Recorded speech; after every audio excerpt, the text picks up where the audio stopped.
Hey friends, it is Jenna, what is up? And welcome back to the Board Game Garden, and welcome to a preview of all 4 of these games right here. So all 4 of these games are coming to you by Rose Gauntlet Entertainment, and they are actually sponsoring today's video, so a huge thank you to them.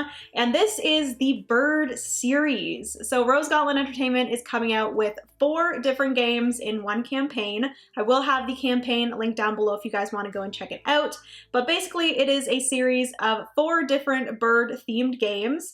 3 of them are card games, and then this one right here is a dexterity game. So we're going to get into all 4 of these. I am going to go through each of them individually somewhat quickly. They're all pretty simple games, so they shouldn't take too long. Don't want this video to be crazy long, but we are going to go through all 4 of them so you can see which ones you enjoy if you want to pick up all of them. If there might be 1 or 2 that you're more interested in, definitely stick around to see all 4 of them. But I will say right now, 3 of them are designed by Isaac Vega. So that is Pebbles, Rook Requiem, as well as Birds on Birds. And then this one right here called Flock is actually designed by Ken Jenkins. So like I said, we're gonna get into all 4 of them. I do have Pebbles set up in front of me right now, so we're gonna get into that one first. But yeah, if you guys want to see more about the Bird series, then just keep on watching. Give this video a big thumbs up if you enjoy. Also hit the subscribe button down below if you've yet to do so. We'd love to have you here in the garden. But without further ado, let's get into this preview of the Bird series. All right, so getting into the first game, which like I mentioned is Pebbles. So this is designed by Isaac Vega, and it is a trick-taking area control game. So basically in this game, you are playing as penguins trying to find love as well as build their nests with pebbles. But anyways, getting into all of the components in front of me here for Pebbles, which I will mention right now, all 4 of these games are in prototype form. But we do have the cards in front of me here, which this is a trick-taking game. So you are going to have a deck of cards with 4 different suits. So there is pink, orange, purple, and blue, and each of those go from numbers 1 to 13. With specific player counts, you will take out some of the numbers, but you're going to shuffle up all of those cards, and then each player is going to get 10 cards, and you're going to be playing out tricks. And with the trick-taking in Pebbles, typically trick-taking, you do have to follow suit, so whoever plays the first card into the trick kind of sets the suit, and then everyone else has to follow suit if they can. But in Pebbles, this is a you do not have to follow suit trick-taking game, so you can actually play whatever you want.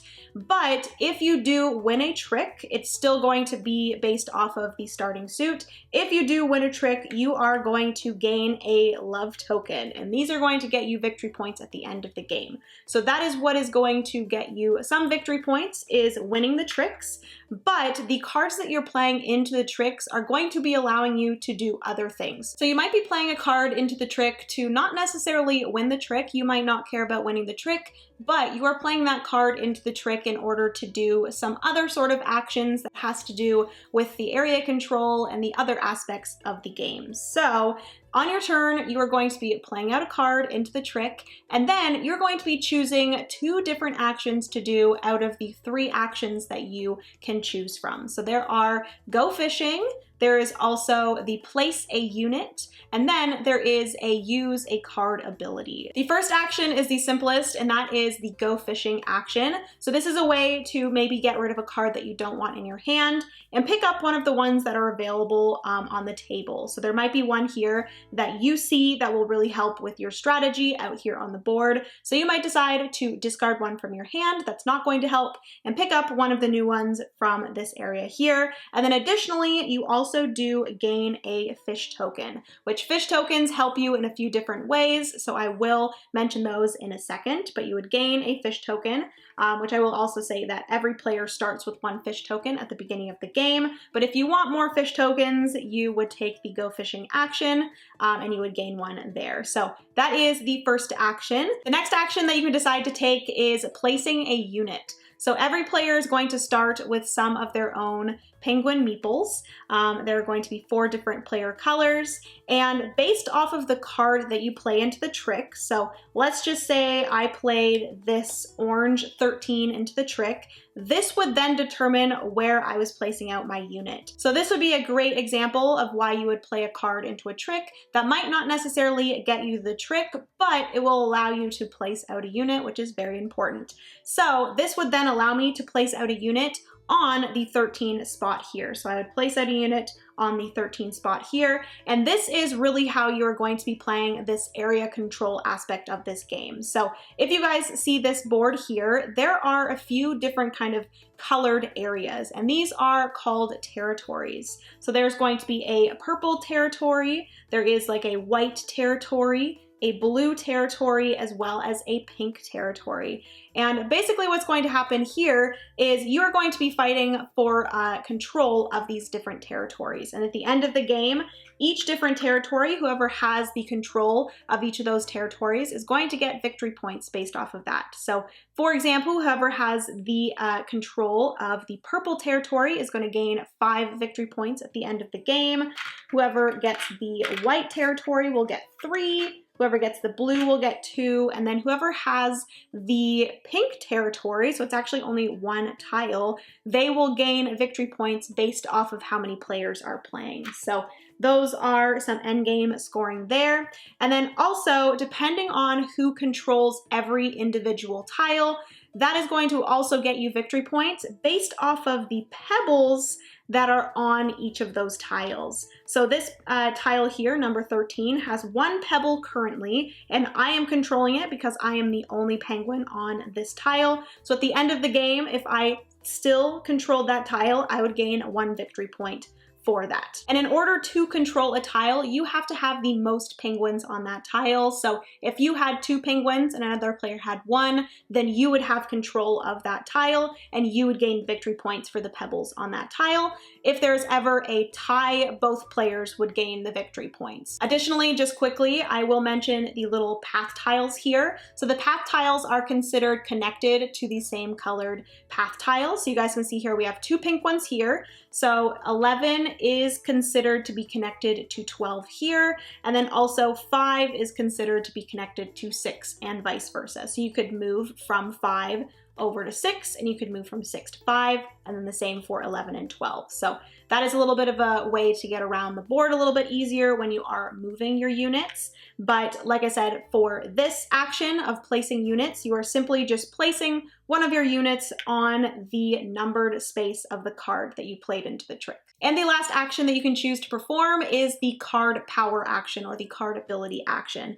And this is going to be that you're going to perform the ability of the suit that you played in the trick. So there are 4 different kind of powers that you are going to be able to perform based off of the suit that you played. So the first suit that we're going to talk about is the pink suit. And if you did play a pink suit into the trick, you are able to perform this action, and that is courtship. So what this is going to allow you to do is it's going to allow you to either add one of your units or a pebble onto a space that has 2 or more units already on it. The next one is going to be the orange suit, and that's actually the one that I played here. And this is gather. So this is simply that you're going to be able to place a pebble onto your choice of tiles. So you probably will want to place it on a tile that you have control of and you think you'll be able to continue having control of until the end of the game, because you're pretty much just adding more points to the tiles that you are going to score for at the end of the game. So you could add a pebble to a tile. And then as for the purple suit, this is the scurry action. So this is going to allow you to move up to 2 of your units 2 spaces. So that's going to be how you're going to move your units around the board in order to take control of certain tiles.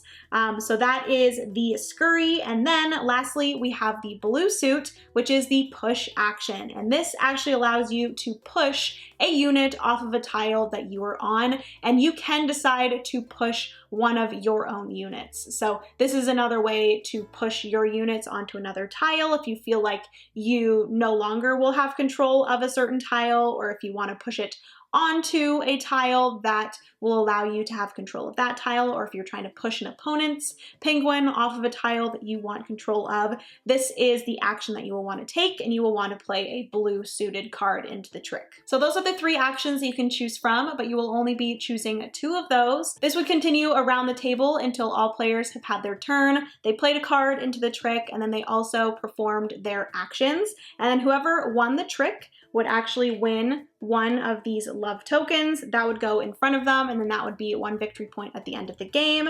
They would take away all the cards in that trick, and then whoever won that trick would start the next round. You would do that over and over again until all players have played out all of their cards, and then you would go into final scoring. Going back to the fish tokens, there are 2 different things that you can do with the fish tokens throughout the game. So you can decide to spend a fish token when doing a move action, and this is going to allow you to move a unit 1 additional space. And then additionally, you can spend a fish token to, when placing out a unit, once you've placed them out, you will then be able to move them 1 space. So this is a great way if you can't exactly get onto the tile that you want to, based off of the cards that you have in your hand when playing into the trick. You might be able to play a card that then will allow you to place it on a tile, use a fish token, and then move it to the tile that you initially wanted to go to. Players would then determine who was controlling each of the different tiles, also who was controlling each of these different territories.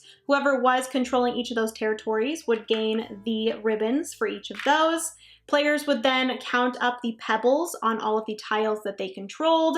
They would count up the victory points for any ribbons that they had. They would also get victory points for the love tokens that they had in front of them. They would get 1 victory point for each of those. And then if you have any fish tokens left over, you would gain 1 victory point for every 2 fish tokens. And then the player with the most victory points at the end of the game would be the winner of Pebbles. All right, so that is everything for Pebbles. So let's move on to the next game, which is Flock. All right, so moving on to the next game, which is Flock. So like I said, this is designed by Ken Jenkins, and this is a twist on the classic game of Rummy. So we are in the Caribbean islands, and we are rare exotic birds trying to find the best place to roost. I'm actually not sure what roosting is, but it's something that birds do. In this game, there are 6 different suits. So there is red, purple, blue, green, yellow, and pink. And each suit is, I believe, numbers 1 to 10. And what you're going to do in this game is you're trying to create sets of the same numbers, and you're also trying to get runs of the same suit. So that is consecutive numbers, 1, 2, 3, 4, so on and so forth. So what you're going to be doing on your turn is you are going to be first drawing 1 card. So you would just simply draw 1 card from the deck into your hand, and then you're able to perform 2 actions. And there are 3 different actions that you can decide to perform, which is Flock, Roost, and Migrate. And then you also have these feather tokens here that if you do not want to take those actions, you can decide to just have your turn be collecting 2 of these feather tokens. And the feather tokens are going to allow you to do a few different things. One is you can spend a feather token in order to do 3 actions on your turn. So instead of just doing 2, you can do 3 actions.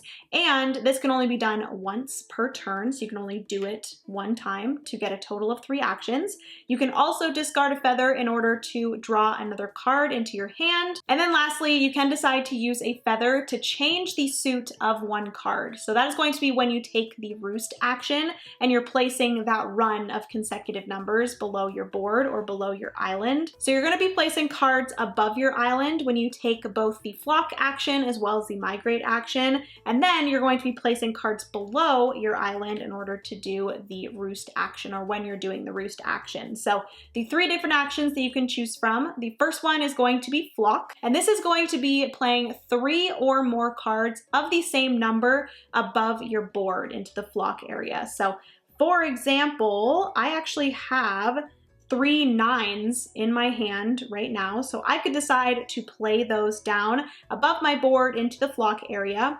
But I will mention this kind of area of cards in the center here. This is called the horizon. And if there are ever any cards in the horizon that you would like to use, you have open reign of these cards. So these cards are kind of like they're in your hand. So I could actually take this green 9 here as well, place that into my set of 4 9s, and place those above my board. And if there are any of these left above my board at the end of the round, those are going to be 1 victory point for me. But if they are up here in the flock area, they can be taken by other players when they take the migrate action. So let's move on to exactly that, the migrate action. So what you're going to do on your turn is you are going to place a card, a singular card, in front of you up top in the flock area. And you can only do this if 1 or more players have a meld of that specific color. And when I say a meld, that is a group of 2 or more of the same numbers above their board. So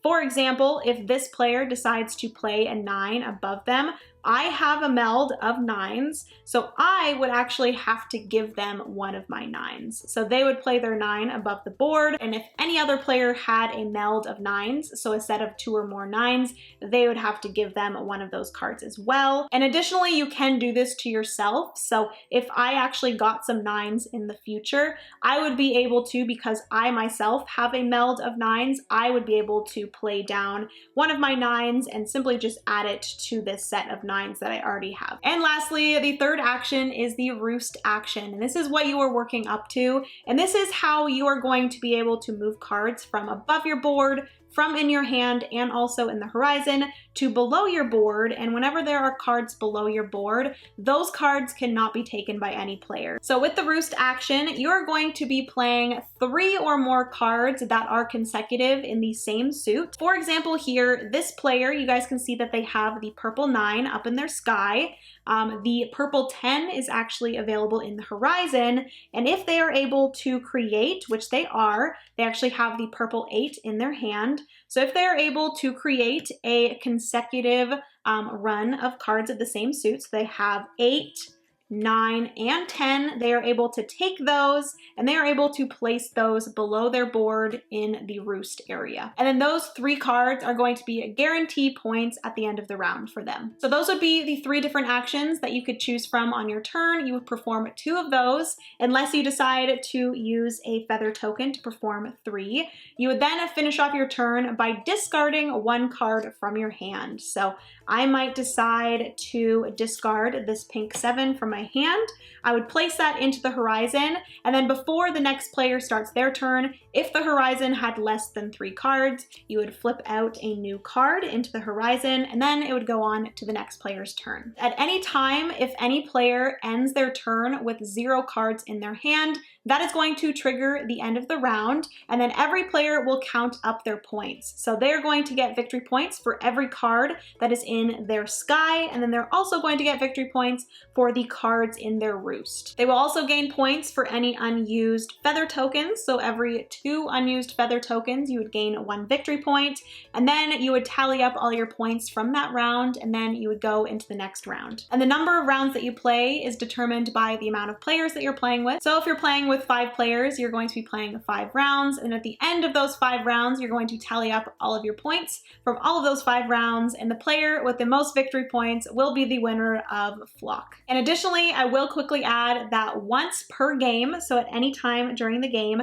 you can decide to flip over your board here and do your sunset power. So you can flip this over to the night side, and this is going to allow you to actually reset the horizon. So you will take off or take out these 3 cards here. You are then going to flip over 3 new cards into the horizon.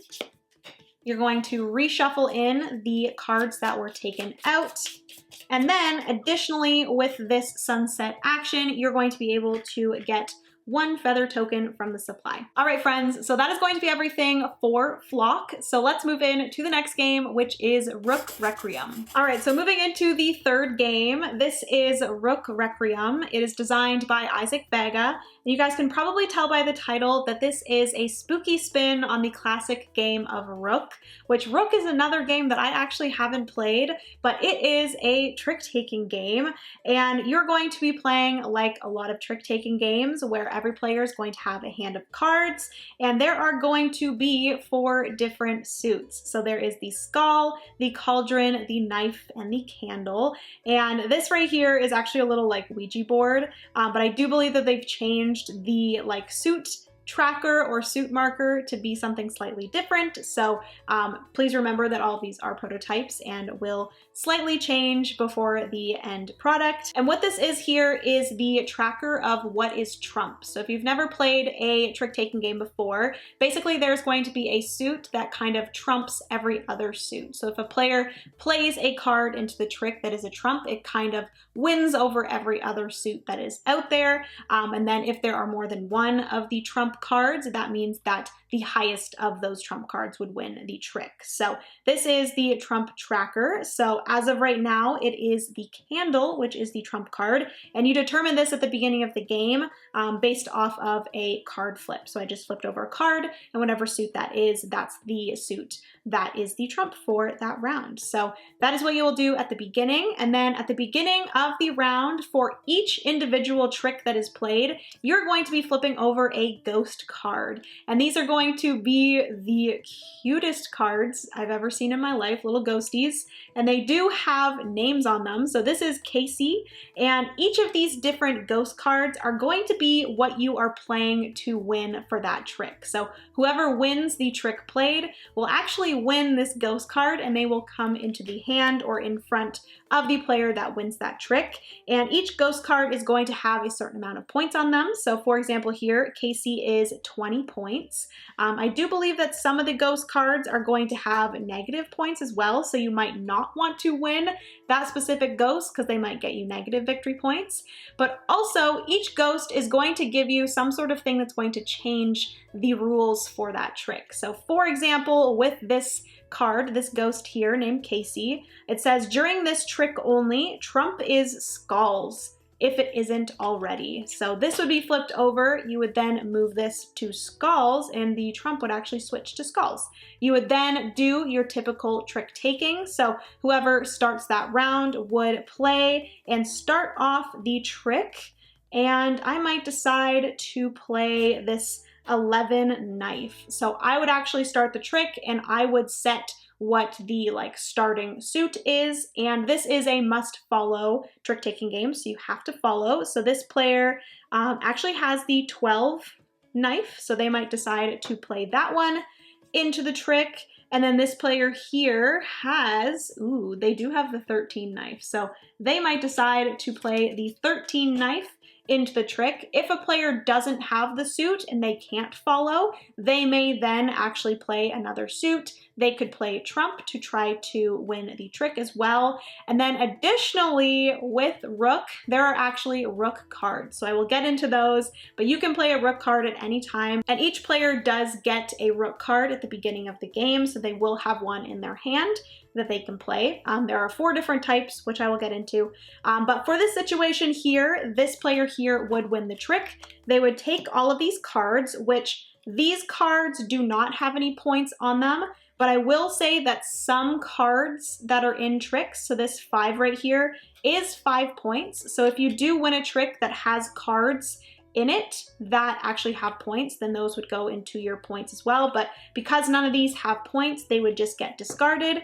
This player would then win Casey, and that would go in front of them, and then you would move into the next trick. And the player that won that past trick would then begin the next trick. Another ghost would be flipped over. This time it is Asha. That is so cute. One of my best friends' name is Asha, so that's fun. But Asha is worth 30 points, and the thing that is going to change for this round is quite interesting because it is the lowest valued card will win this trick. But that is pretty much everything for Rook Requiem. The only other thing that I do have to mention is the Rook cards. So these are the special things that each player gets at the beginning of the game. Each player is going to be randomly dealt a Rook card. And like I said, there are 4 different Rooks here. And these are going to be special cards that you can play into a trick at any time. Even if you can play the lead suit, you can decide to play your Rook instead. And each of these Rook cards are worth 20 points if they are in a trick that you do win at the end of the round. So the first one here is an equal sign. And this, when you play it into the trick, is actually going to equal the sum of all of the cards that were played before this card. So for example, in this 3-player game, if one player played, let's say, a 5, the other player played a 7, and then I played this Rook would actually be 5 plus 7, so it would be 12, and I would win that trick. So that is that one. This one here is the +1, -1. So if you play this one, you can actually plus or minus the number that was played on the card right before it. So if this player here played a 12, I could actually play my Rook if I wanted to have the highest number, and I would be able to play a 12 plus 1, so this Rook would be a 13. If I wanted it to be lower, then I could do that as well if this card here was in play, where it is the lowest value wins. So you could either plus or -1 for that. This next Rook here is a ×2, so if you play this, it would be doubled the amount of the card played prior. And then lastly, we have the classic 20 Rook. So this is going to be a card that is just a 20, and most of the time that one is going to win because the next highest card before that is a 13. So those are the 4 different Rook cards there. This game is played over 3 rounds, and then the player with the most victory points at the end of those 3 rounds would be the winner of Rook Requiem. And lastly, for these 4 games in the Bird series, we have Birds on Birds. So this is designed by Isaac Vega, and this is not a card game. This is actually the only one of the 3 that is a dexterity game. Also, this is the only one of the 3 that you can play solo, which I think is very fun that you can play a dexterity game solo. But basically in this game, each player is going to start with the same set of all of these different bird pieces. Can we just talk about these funny looking birds?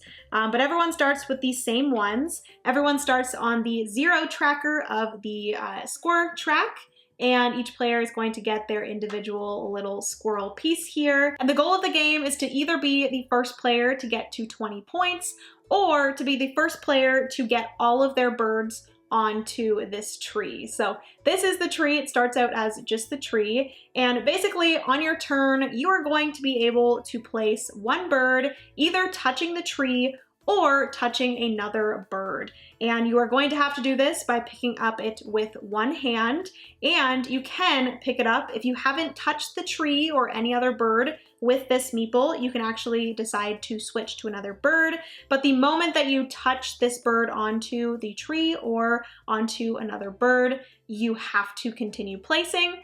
So you are going to place it onto a spot. Let's see if I can do this without...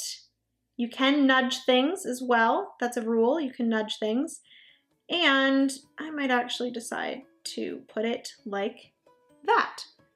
Then it is in the rule book to say a 5-word sentence. So I think in the rule book it says to say, "Silly little squirrel, get away from me." And by the time that you finish that sentence, if no birds have fallen, then you are good. It is a successful placement. But if any birds ever fall off of the tree, those birds are then added into your supply and your turn ends immediately. So that would be your turn. But in this situation, when I actually did successfully place a bird, I could decide to place another bird. But before we get into that, for scoring, basically what is going to happen is you are going to look at the bird that you placed onto the tree, and you are going to draw a straight line from the bird down to the tree. And every bird that it hits, so in this situation, I'm actually hitting 3 birds, you will gain a victory point. So I would gain, let's say I am the green squirrel here, I would gain 1, 2,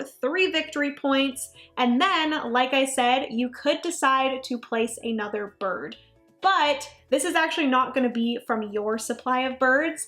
It is going to be from another player's supply, and it's going to be the player that has the most birds. So I could see that this player here has the most birds, and I maybe can make it work. So let me see if I can make this work. I am going to take this big pelican here from the player's supply, and I could see if I can maybe place this bird right here.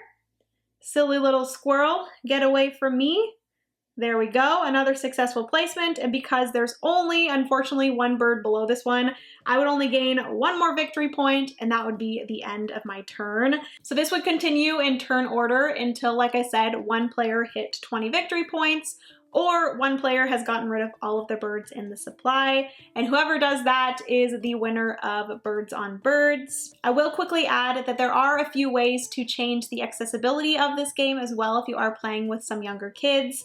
One thing is that there are little things that can go underneath the two sides here to make it so the tree doesn't do the teeter-totter kind of movement. Also, you can change the rule that instead of having to place with only one hand, you could do both hands. Also, you can change it so you don't worry about if the birds are one way or another. In the base game, you can only place them kind of going the same direction as the tree. But if you want it to be a little bit more accessible for the smaller children, then you can just say that you can place them in any direction that they want. And then lastly, you can actually get rid of the two largest birds from each of the players' supply, because I do think that these are the most difficult to place.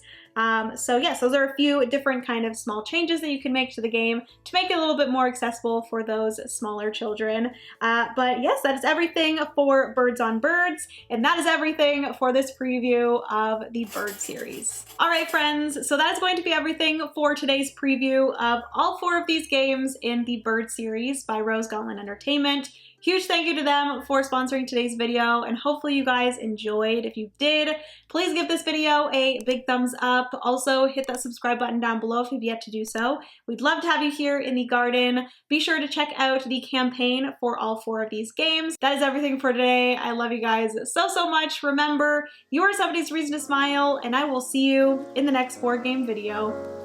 Bye, friends.